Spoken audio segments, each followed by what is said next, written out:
Clive Staples Lewis tells us his own life story with a purpose. His is a journey toward belief in God. He was born in 1898, 42 years after Freud.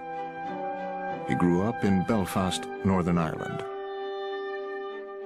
His grandfather was a Protestant minister. His father, Albert, a lawyer.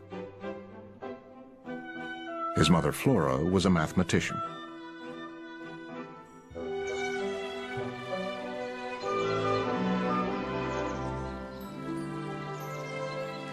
In 1907, they moved into Little Lee, which Albert had built for his wife. And there they were a very happy family. I think Flora knew her son better than the father did. She gave him a good foundation in Latin and in French and in English. When he was 5, Lewis told his family that he would no longer answer to the name of Clive. They were to call him Jack. I am a product of empty, sunlit rooms, indoor silences, attics explored in solitude. Here, my first stories were written and illustrated. They were an attempt to combine my two chief literary pleasures, dressed animals and knights in armor.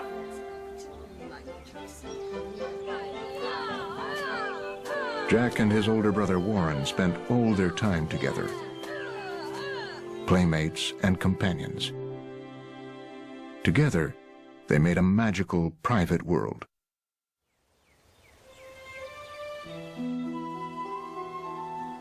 Once, in those very early days, my brother Warren brought into the nursery a box which he had covered with moss and garnished with twigs and flowers.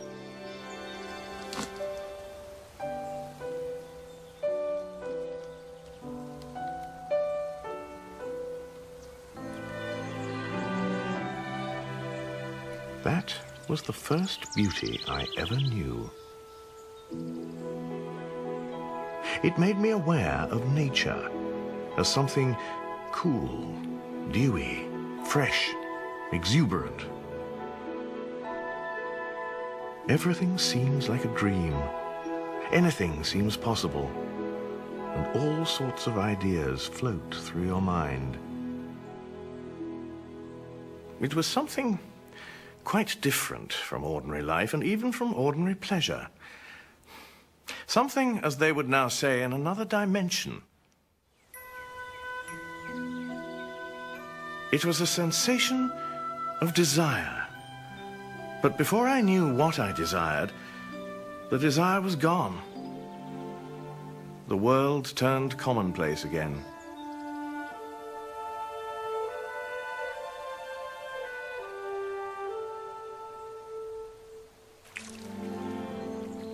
Throughout his life, Lewis would often remember the feeling aroused in him by the toy garden. He named that feeling joy. There's a pang of desire that this garden brings back, as though he once was someplace, which is now beyond his reach. It's lost to him, and he wants desperately to return to that.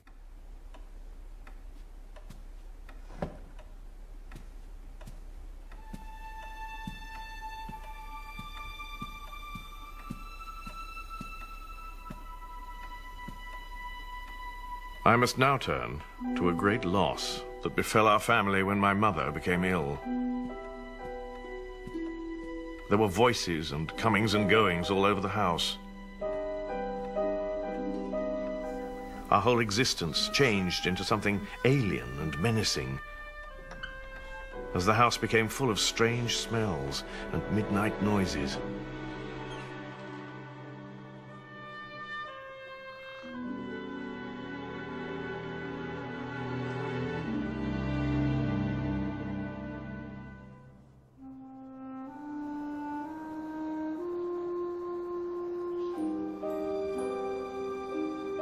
I remembered what I'd been taught, that prayers offered in faith would be granted. I set myself to produce by willpower a firm belief that my prayers for her recovery would be successful.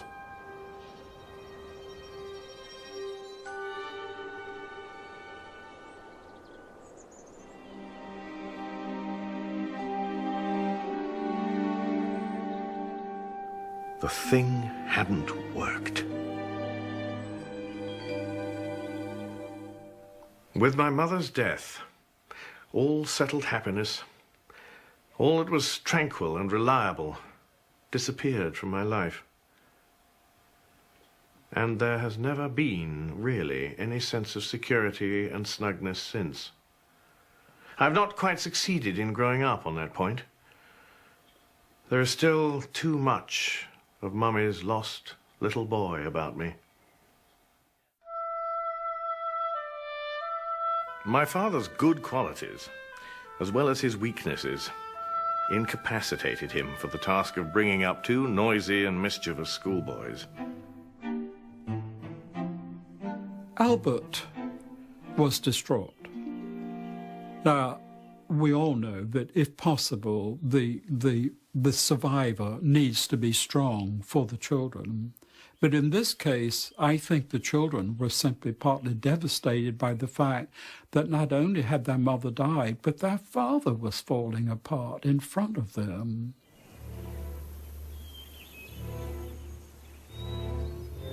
One day, my brother made a tent.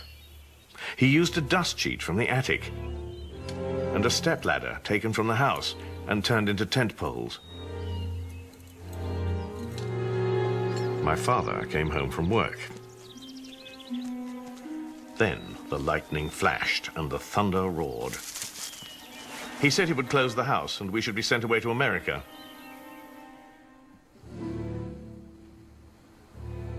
Being still a boy, I believed in these threats. I would awake at night, and if I did not immediately hear my brother's breathing from the neighboring bed, I often suspected my father and he had secretly risen while I slept and gone off to America, that I was finally abandoned.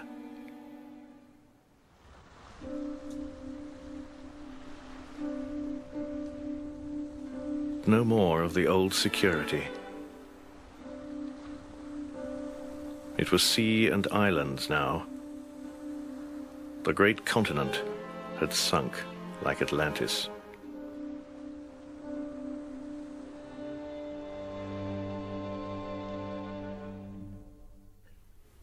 The most heart-wrenching episode in all of Lewis's literature, I think, happens in The Magician's Nephew, when the little boy picks the apple that Aslan sent him for and knows that his mother lies dying at home in England and realizes that this magic apple could cure her.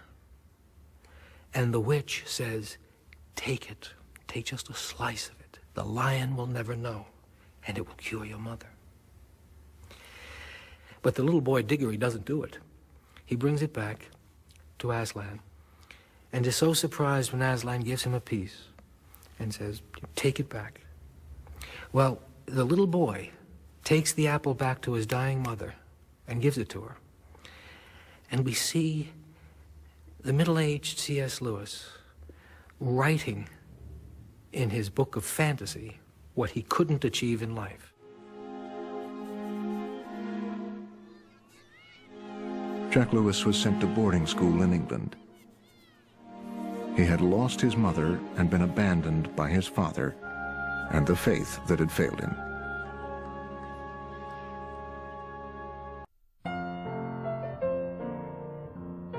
When he went to boarding school, C.S. Lewis reacted against what he felt was a disappointing and dull religious faith. The fussy, time-wasting botheration of it all. Hymns were extremely disagreeable to me. Of all musical instruments, I liked the organ least. Christianity was mainly associated, for me, with ugly architecture, ugly music, and bad poetry. School life was almost wholly dominated by the social struggle. to get on, to arrive. The rivalry was fierce, the prizes glittering, the hell of failure severe. I came to hate school. I never ceased by letter or by word of mouth to beg my father that I might be taken away.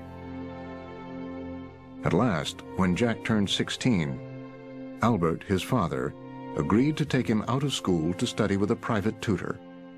His name was William Kirkpatrick, called the Great Knock by his students. If ever a man came close to being a purely logical entity, that man was the Great Knock. He had been a Presbyterian and was now an atheist. I suppose familiar with Garland. The Great Knock had been Albert Lewis's tutor, had been Warren Lewis's tutor, was a very severe logician. You know, Lewis records his first meeting with the Great Knock and an attempt to make small talk. So he said something like, it's a nice day. And the Great Knock said, what do you mean by nice? And on what grounds do you attribute those qualities to this day? And Lewis realized that this is not a man to make small talk with. He was the very man who taught me to think. A hard, satirical atheist. A man as honest as daylight. His attitude to Christianity was, for me, the beginning of adult thinking. The impression I got was that religion in general, though utterly false, was a natural growth, a kind of endemic nonsense into which humanity tended to blunder.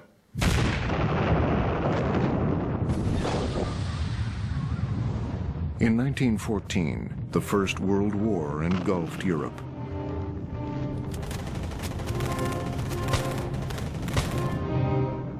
Three years later, at the age of 17, Lewis won a coveted scholarship to Oxford University. But before his freshman year was over, he decided to enlist in the British Army.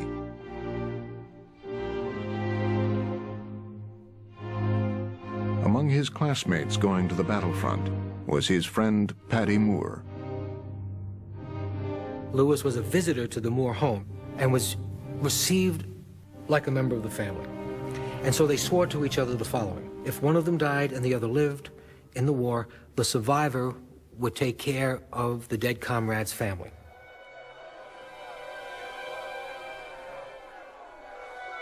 The war was a kind of crusade to the youth of Europe. They were convinced that the enemy were demons. They were convinced that theirs was a cause worth dying for. And 9 million did.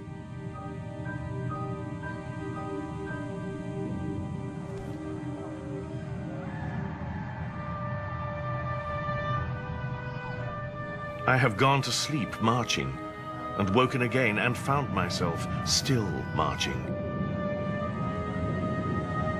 The frights, the cold, the smell of high explosive.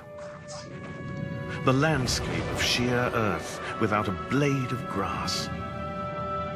The horribly smashed men still moving like half-crushed beetles.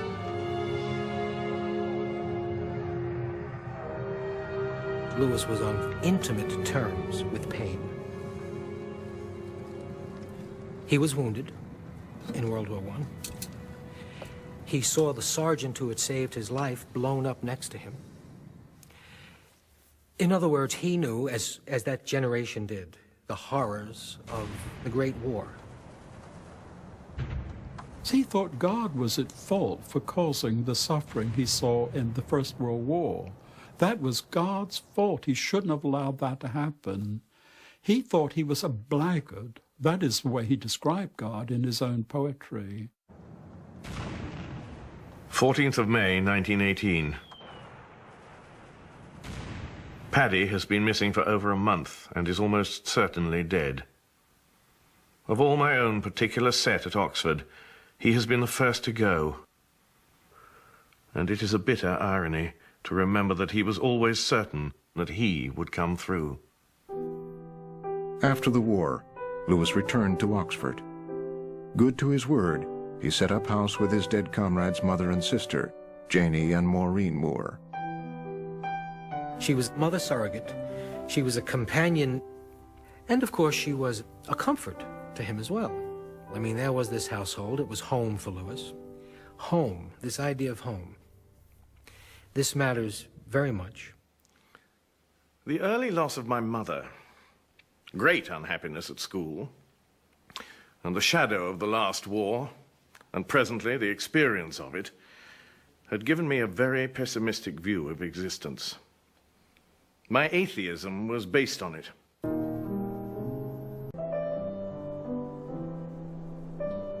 In 1922, Jack Lewis took his degree in classics and philosophy from Oxford University. At the time, reason and logic dominated academic thinking. Lewis describes the new psychology of Freud, which made a tremendous impact upon undergraduates, particularly somebody like Lewis, whose life was so imaginative. The new psychology was at that time sweeping through us all. We were all influenced. We were all concerned about fantasy or wishful thinking. I formed the resolution of always judging and acting with the greatest good sense. He was saying that all youth at that time were trying to escape from wish fulfillment dreams. They got that from Freud, and they wanted to, in one way, spit on the images of their youth and go on to they knew not what, but anyway leave that behind because it was juvenile. Lewis was writing a long poem called Dimer. In it, he portrayed belief in God as a tempting illusion, one that had to be resisted. But he found that in his own life, he wasn't so certain. The question of God's existence would not let him go. I was, at that time, living like many atheists in a world of contradictions. I maintained that God did not exist. I was also very angry with God for not existing. I was equally angry with him for creating a world. Why should creatures have the burden of existence forced on them without their consent? More than anything, Lewis wanted to write poetry, and for that he needed the security of an academic career. He applied for teaching jobs at Oxford, but college after college turned him down. I was attacked by a series of gloomy thoughts about professional and literary failure. Such a rage against poverty and fear and all the infernal net I seemed to be in that I went out and mowed the lawn and cursed all the gods for half an hour. Lewis's first ambition, a burning ambition from the age of about 15, was to be a poet, a great poet. I could not say simply that I desired not my fame, but that of the poem, nor was the feeling a disinterested love for Dimer simply as a poem. It was a desire that something that I recognized as my own should publicly be found good. His hopes were finally fulfilled in 1925. Magdalen College made him a fellow. The next year, he found a publisher for his long poem, Dimer. Success at last. But it was not enough. All the books were beginning to turn against me. Indeed, I must have been as blind as a bat not to have seen, long before, the ludicrous contradiction between my theory of life and my actual experiences as a reader. The most religious were clearly those on whom I could really feed. The poetry he really cared about was not Ezra Pound and Gertrude Stein. All these years, the greatest pleasure he ever had was from Christian poetry. Things like Spencer, Milton, all of these great poets. And yet he found out that he was reading them, as he later said, with the point left out. The same thing was happening with his friends. The people he thought he should have liked were the college atheists. But the ones he really liked were Tolkien, a practicing, very devout Catholic. Owen Barfield, who asked all the right questions. I can only describe it as the Great War between Barfield and me. When I set out to correct his heresies, I find that he had decided to correct mine. And then we went at it, hammer and tongs, far into the night. Night after night. Barfield believed that the imagination plays a very important part in how we know. He rejected the model that science is the only way to truth, to acquiring truth. He felt that the imagination lay behind even the work of science. It gave meaning to propositions. And so he felt that Lewis was missing out in his whole approach to reality on what made knowledge possible. I was suddenly compelled to read the Hippolytus of Euripides.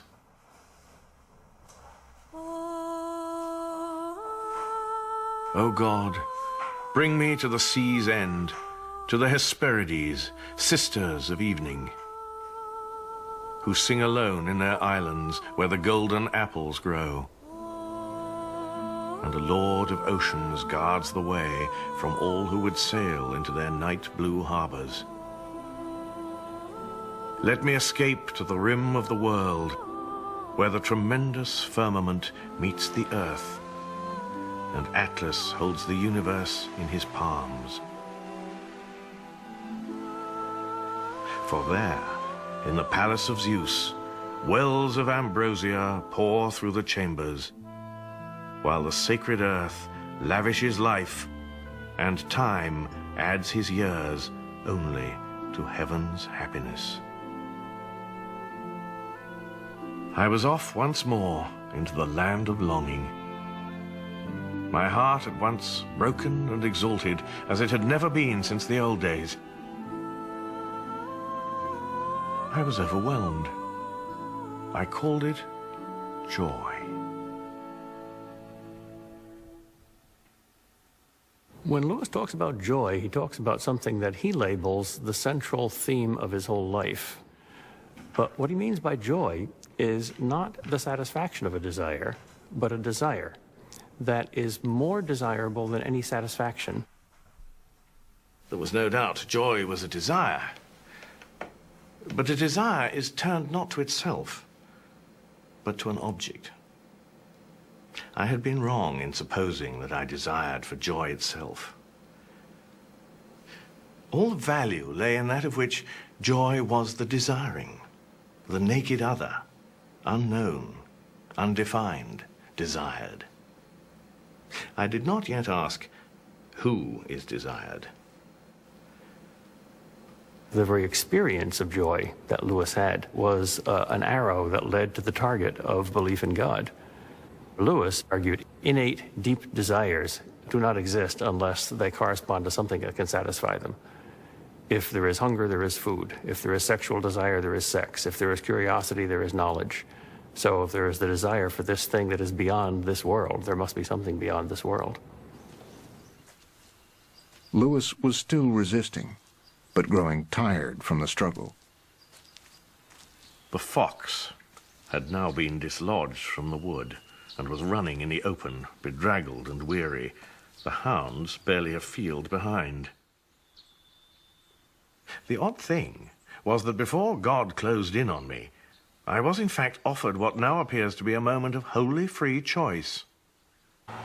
I was going up Headington Hill on the top of a bus. Without words, and almost without images, a fact about myself was somehow presented to me. I became aware that I was holding something at bay. I felt myself being given a free choice. I could open the door or keep it shut. I chose to open. I felt as if I were a man of snow at long last beginning to melt. Drip, drip. And presently, trickle, trickle.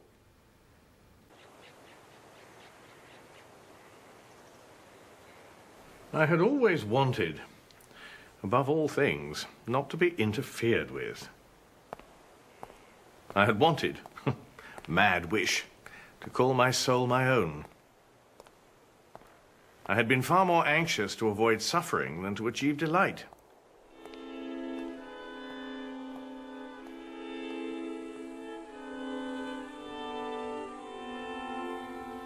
You must picture me alone in that room at Magdalen, night after night, feeling, whenever my mind lifted even for a second from my work, the steady, unrelenting approach of him whom I so earnestly desired not to meet. Total surrender. The absolute leap in the dark were demanded.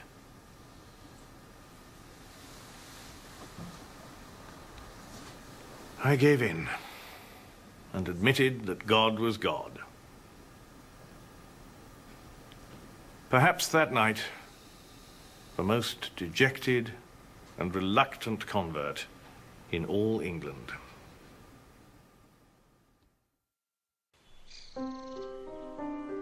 God was not an illusion to C.S. Lewis. In 1931, he had converted to belief in God. He was a commanding presence in tutorials and in the lecture halls of Magdalen College. But beneath the outward mask of confidence and professional success, he still struggled with his faith.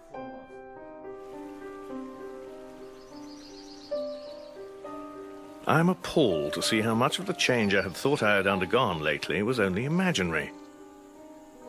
For the first time, I examined myself with a serious, practical purpose, and there I found a zoo of lusts, a bedlam of ambitions. Lewis still was very much aware of his own flaws, his shortcomings, his short temper, his impatience, with ignorance, his lack of charity toward other human beings. But he was aware that he was called to be differently with them. Depth under depth of self-love and self-admiration. Pride. It was through pride that the devil became the devil. It is the complete anti-God state of mind. Pride is essentially competitive in a way the other vices are not.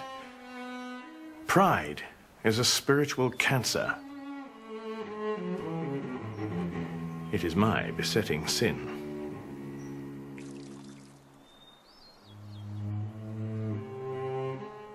The real work seems still to be done.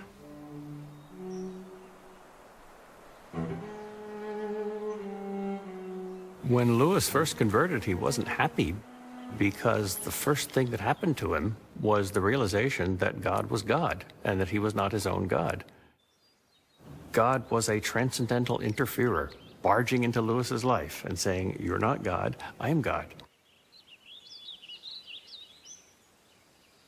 It must be understood that my conversion at that point was only to theism, pure and simple. I knew nothing yet about the Incarnation. The God to whom I surrendered was sheerly non-human. Lewis believed there was a God, but he did not yet have a specific way to worship him. He was attracted to Hinduism and Christianity. I think Lewis made a conventional objection to Christianity that it's so much like other religions. Dying and rising gods, and redemption from sin, and the triumph of life over death. These seem to be common patterns, so they could be explained psychologically instead of historically. And then one of his friends, who was an atheist, who looked at the life of Christ and said, "Rum thing seems to have really happened once." And that shocked Lewis. If he, the cynic of cynics, the toughest of toughs, were not, as I would still have put it, safe, where could I turn? Was there then no escape? He was reading G.K. Chesterton, because Chesterton tells, in effect, the history of the world and how it was leading up to the Incarnation. A great man knows he is not God, and the greater he is, the better he knows it. The Gospels declare that this mysterious maker of the world has visited his world in person. The most that any religious prophet has said was that he was the true servant of such a being. but that the Creator was present in the daily life of the Roman Empire. That is something unlike anything else in nature. It is the one great startling statement that man has made since he spoke his first articulate word. It makes dust and nonsense of comparative religion. He begins to read the New Testament in Greek. He begins to understand that the New Testament is not just a set of stories, but actually a witness to the presence of a historical human being who embodied the Spirit of God, that this person did not sin. And so this was only possible if this person truly was God in human form. The claims that Christians believe actually came from Jesus are either absolutely true, and this argument stems from Chesterton, either they're absolutely true, or Jesus needs to be confined to the lunatic fringe. To believe in some sort of a God is fairly comfortable. It's more inconvenient to believe in a God who's so specific and so particular that you can say, there he is in history, there are his words, there are my responsibilities, I can't make it up. As I drew near to Christianity, I felt a resistance almost as strong as my previous resistance to theism. As strong, but shorter-lived, for I understood it better. At each step, one had less chance to call one's soul one's own.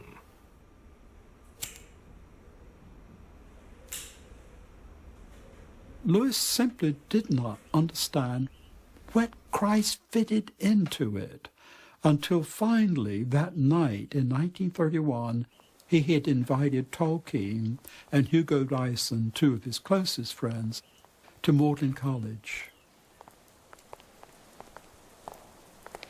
It was a windy night. They went along before dinner. They walked along Addison's Walk, talking about mythology. They stayed up till 4 a.m., and Tolkien did his work well. What Tolkien showed me was this: that if I met the idea of sacrifice in a pagan story, I didn't mind it at all. I was mysteriously moved by it. The reason was that in pagan stories, I was prepared to feel the myth as profound. Now, the story of Christ is simply a true myth. His imaginative questionings and his imaginative longings came together by focusing upon the Christian Gospels as outlined by Tolkien and Dyson.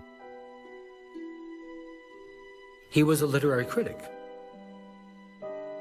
And as such, he said, I know myth when I see it, I know legend when I see it, and I know an eyewitness account when I see it. I recognize metaphor when it's there. All of this is in the Bible. All of it is inspired. But far from all of it is literal history. Well, Dyson and Tolkien pointed out that the only difference was, we don't know that Osiris walked the earth, but Jesus left footprints. People saw him and talked about it.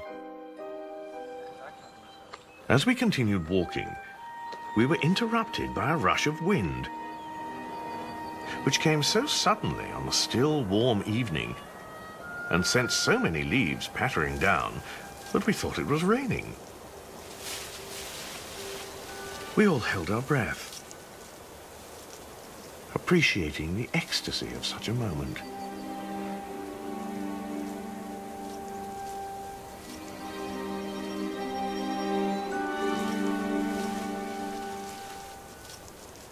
I think it would be a mistake to think that argument converted C.S. Lewis, because he thinks that we have to be oblique. We can't look at things directly. They escape us. This is what his attempt at introspection taught him. When you're thinking, and now you start to think about your thinking, you're not thinking about the original object anymore. You know, I'm thinking about baseball. Now I'm thinking about how I'm thinking about baseball. I'm not thinking about baseball anymore, you see. It's very elusive. So Lewis understood that we had to have an oblique approach. As he put it, you have to sneak past the watchful dragons of self-consciousness. I know very well when, but hardly how the final step was taken. I went with my brother to have a picnic at Whipsnade Zoo. We started in fog, but by the end of our journey, the sun was shining. When we set out, I did not believe that Jesus Christ is the Son of God. And when we reached the zoo, I did. I had not exactly spent the journey in thought, nor in great emotion. It was more like when a man, after a long sleep, becomes aware that he is now awake. But what of joy? To tell you the truth, the subject has lost nearly all interest for me since I became a Christian. It was valuable only as a pointer to something other and outer.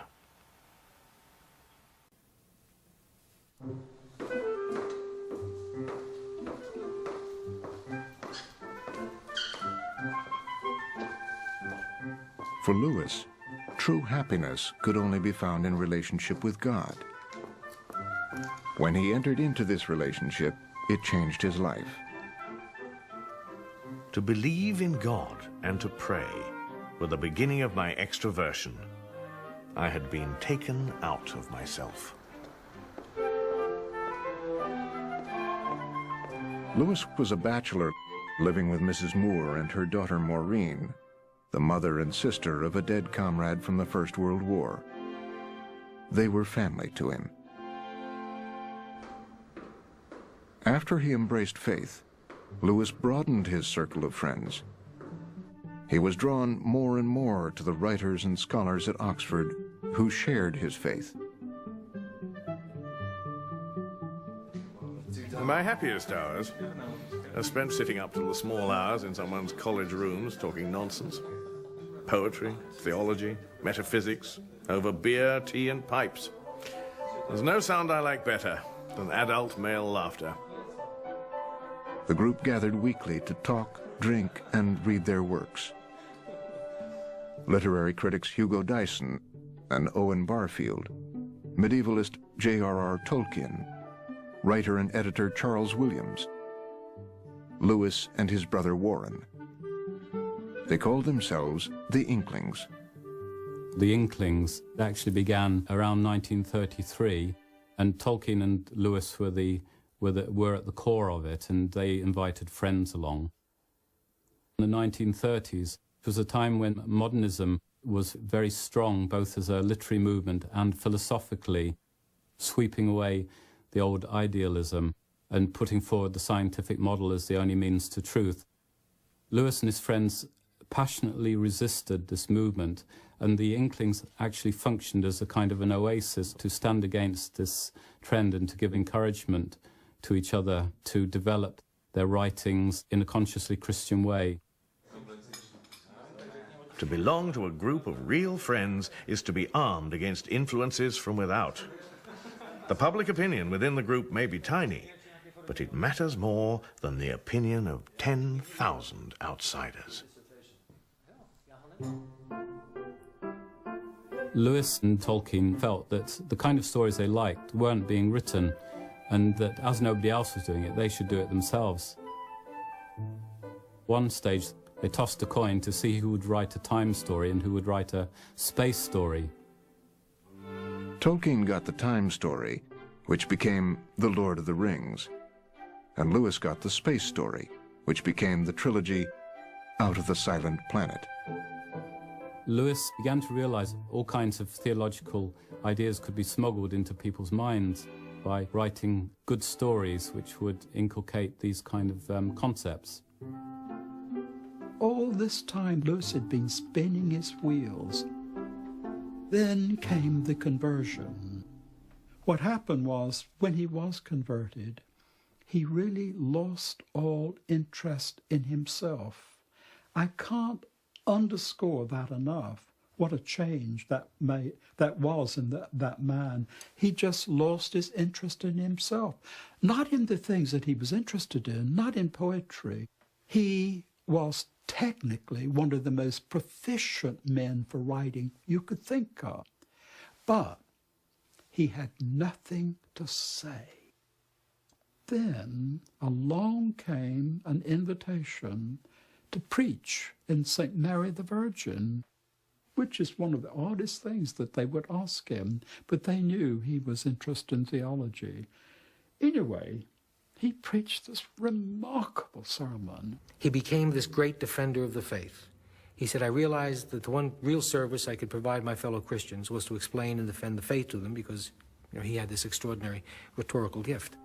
So he became, as his friends saw, very selfless and looked outside of himself. There was a lot of resistance from his colleagues in Oxford. They felt that whereas a Don might write detective stories, it was another matter when it came to writing popular theology. They had the feeling that it should be the specialist theologians that wrote on theology.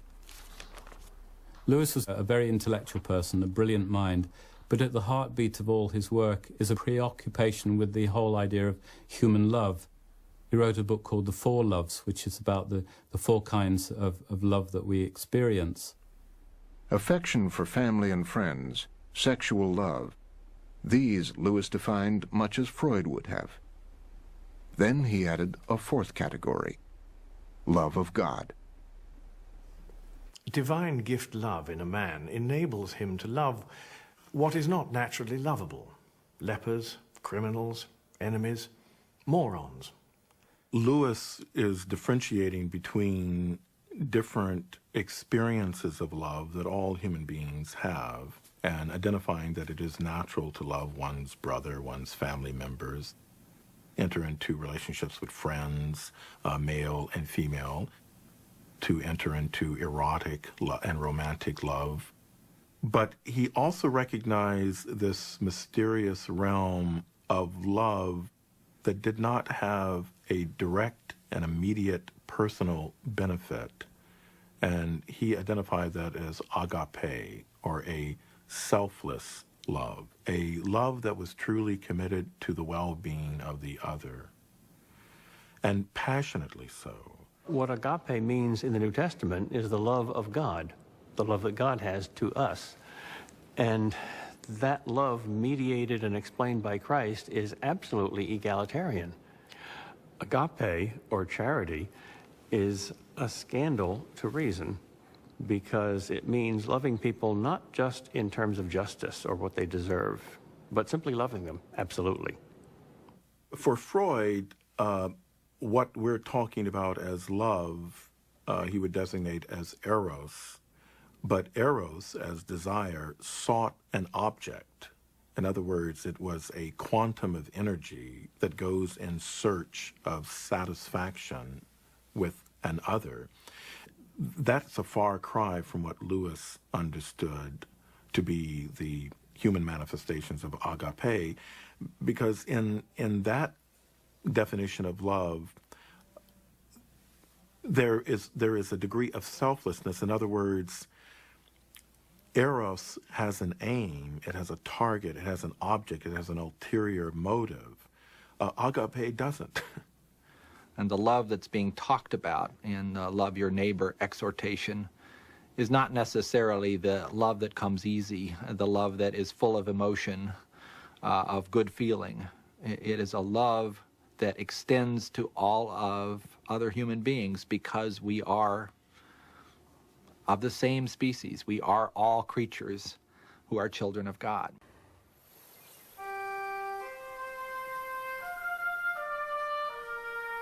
Lewis did not accept Freud's view that morality evolved from the harsh lessons of human experience. To him, morality came from God.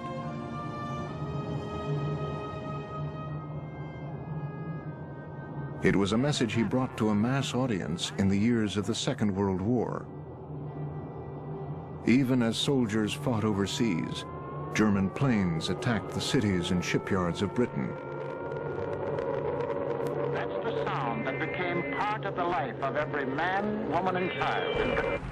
Military and civilians alike were constantly in danger. The simple security of everyday life was gone. Parents feared for the safety of their children, and the government organized massive evacuations of the youngest, the most vulnerable, to the countryside.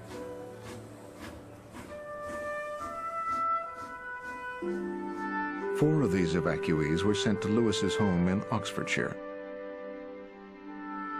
This had enormous impact on Lewis. He'd been living with Mrs. Moore, and they'd been joined by his brother. It was a relatively small household, and he was very attracted to these young children, enjoying their zest as they explored the grounds of the kiln and discovered the pond in the distance and found the chickens, and to them it was almost like coming to a farm. This inspired him to start writing a story about four children who came as evacuees to a house in the country.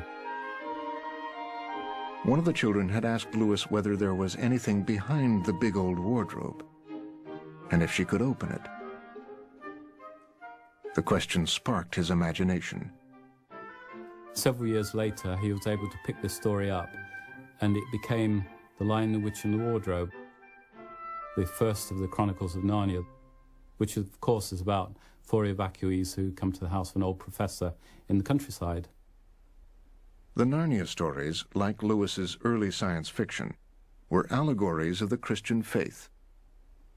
They told the tale of children who visited a magic land where good fought evil for power over the world.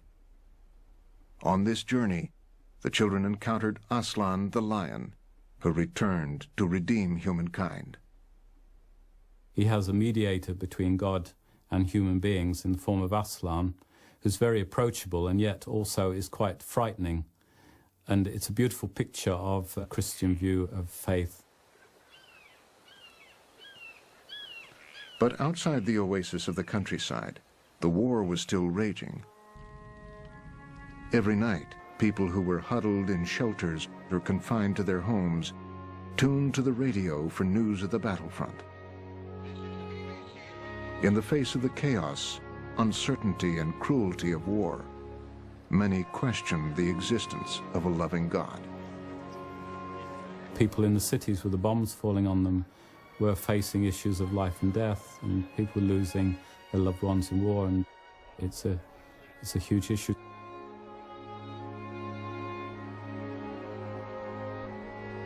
The director of religious programming at the BBC asked C.S. Lewis to give some broadcast talks about faith.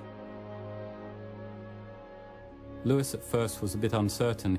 He didn't like travelling to London, and he didn't like the radio, but he felt a sense of duty to oblige, and he prepared the first of his series of talks to do with the moral law. It started as an experiment, just 5 broadcasts, 15 minutes each. Lewis was told to write as if he were speaking to the average citizen. The next step is from being mere creatures to being sons of God. We Christians don't call it evolution because we believe it isn't something coming up out of blind nature, but something coming down from the world of light and power and knowledge beyond all nature. It was so successful, the BBC couldn't get enough. They had so many replies begging them to get Lewis back. The first 5 talks were followed by another 5, and then another. History isn't just a story of bad people doing bad things. It's quite as much a story of people trying to do good things, but somehow something goes wrong. These radio broadcasts were collected in the best-selling book, Mere Christianity. The 1940s were Lewis's most prolific years. He wrote The Screwtape Letters, in which a senior devil teaches a young apprentice the tools of the trade, and The Problem of Pain, a treatise on suffering. Lewis picked up his pen in 1939, and by the time he put it down, when the war was won in 1945, he had given Britain and the United States its major apologetics for Christianity. If there was a controlling power outside the universe, the only way in which we could expect it to show itself would be inside ourselves, as an influence or a command, trying to get us to behave in a certain way. And that is just what we find in ourselves. The existence of an indisputable moral law was central to Lewis's beliefs. For him, the fact that we have a conscience points undeniably to a creator. You might be in a dilemma where you need to rescue somebody who's drowning, and you're risking your own life in the process. But the moral law puts that obligation above your own instinct for self-survival. There has never been a society in history which thought that courage and justice and charity and honesty were vices, and that lying and cheating and stealing and raping and betraying were virtues. This rule of right and wrong must somehow be a real thing, not made up by ourselves. If all of humanity is subject to moral obligation, what's the source of that moral obligation? How could it be something less than humanity? How could it be just our genes or our past history or our influences or our biology? So from the moral law to a moral lawgiver. Lewis argues that if we were looking for evidence of a God who cares about us as individuals, where could you more likely look than within your own heart at this very central concept of what's right and what's wrong? And there it is, in the one place where you think you might most learn something about God. That's exactly where you find it. And not only does it tell you something about the fact that there is a spiritual nature that is somehow written within our hearts, but it also tells you something about the nature of God himself, which is that he is a good and holy God, that what we have there is a glimpse of what he stands for.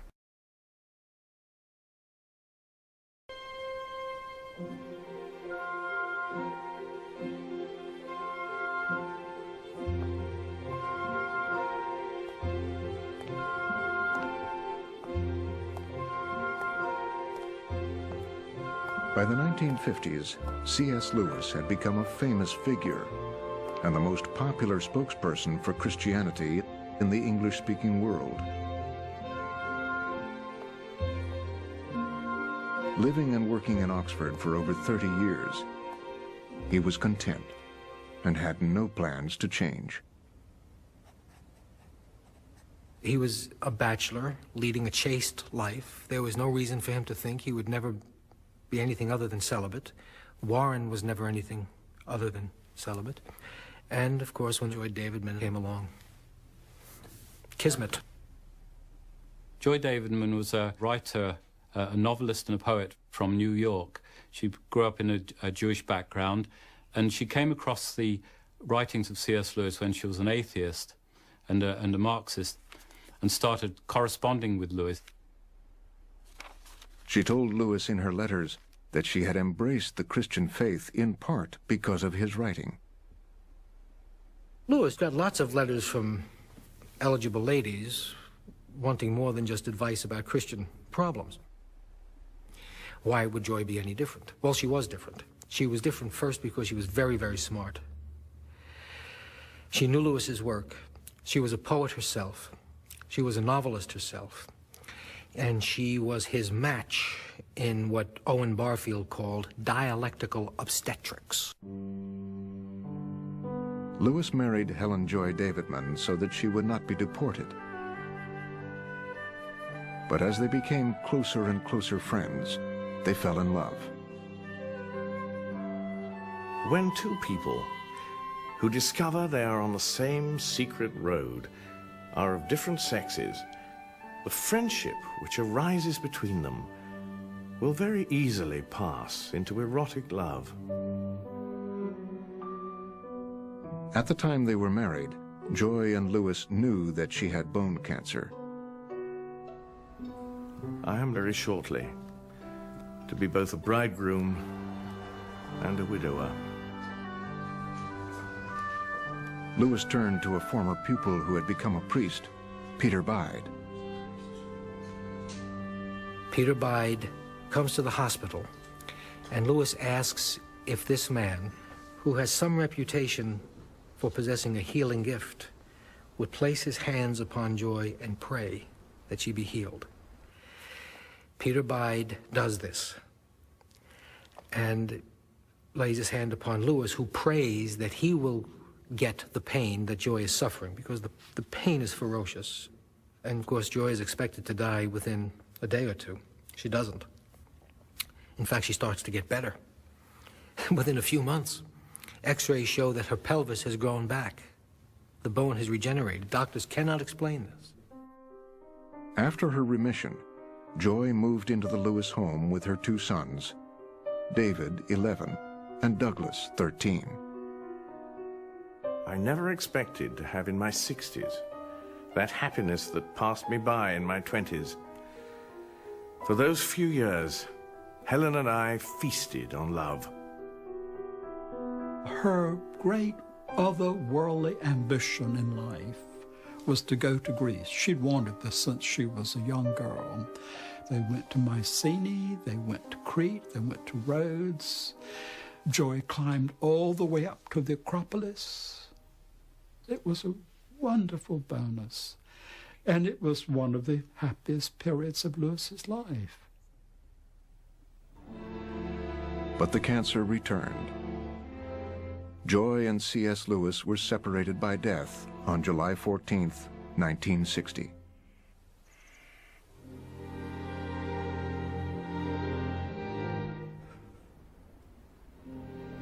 Oh, God. God.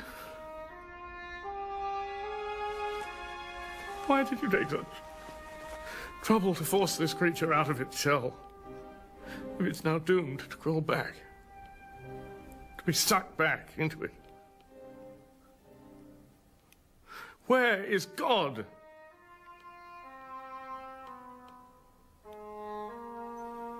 What pitiable cant to say she will live forever in my memory.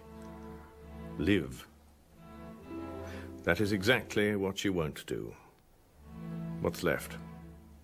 A corpse, a memory, a ghost. 3 more ways of spelling the word dead.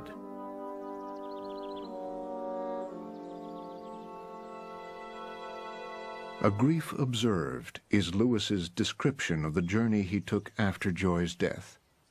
A portrait of grief and a struggle with his own faith.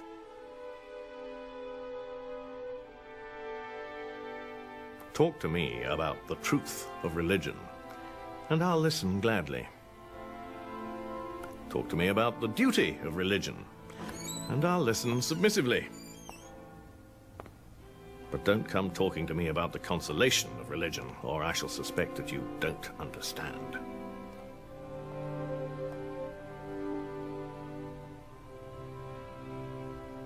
The conclusion is not, so there's no God after all, but so this is what God is really like.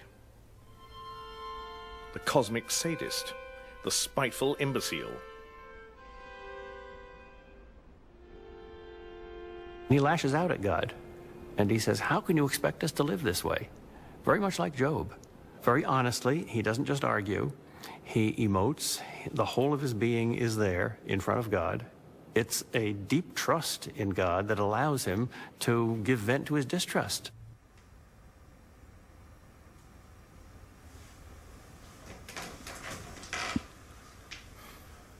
From the rational point of view, what grounds has Helen's death given me for doubting all that I believe? Should it, for a sane man, make quite such a difference as this? No. And it wouldn't for a man whose faith had been real faith. The case is too plain. If my house has collapsed at one blow, it is because it was a house of cards. Indeed, it's likely enough that what I shall call, if it happens, a restoration of faith, will turn out to be only one more house of cards.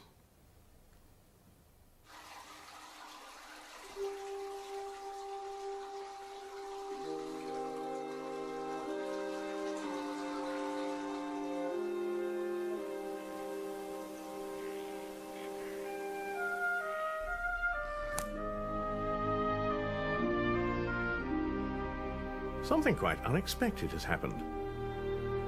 Came this morning early. Suddenly, at the very moment when so far I mourned Helen least, I remembered her best.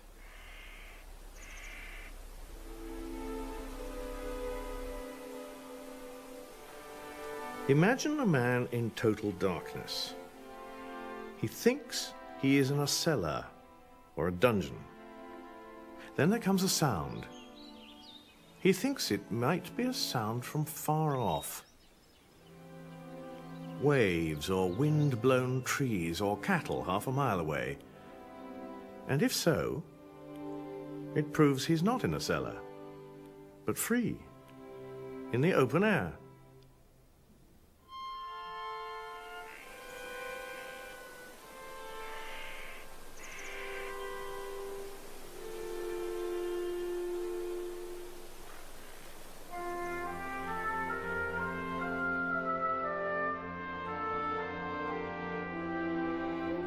Lord, are these your real terms? Can I meet Helen again only if I learn to love you so much I don't care whether I meet her or not? When I lay these questions before God, I get no answer, but a rather special sort of no answer. It is not the locked door. It is more like a silent gaze, as though he shook his head, like, "Peace, child, you don't understand."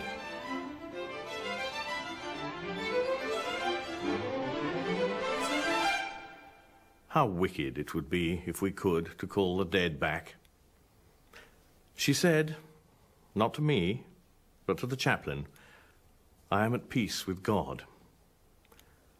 She smiled, but not at me. 2 years after his wife's death, C.S. Lewis began to have problems with his heart. He fell into a long coma and then unexpectedly recovered. It would have been a luxuriously easy passage, and one almost regrets having the door shut in one's face. To be brought back to life and have all one's dying to do again was rather hard.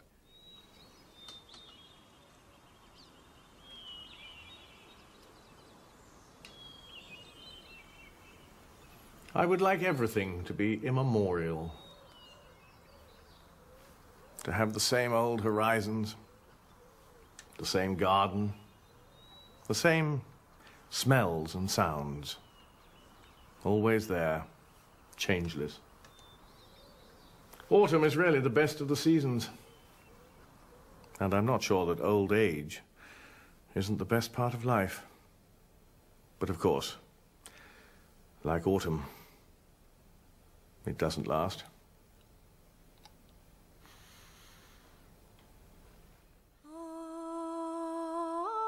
Clive Staples Lewis died 3 years after his wife, in 1963. Can you not see death as the friend and deliverer? It means stripping off that body which is tormenting you. What are you afraid of? Has this world been so kind to you that you should leave it with regret?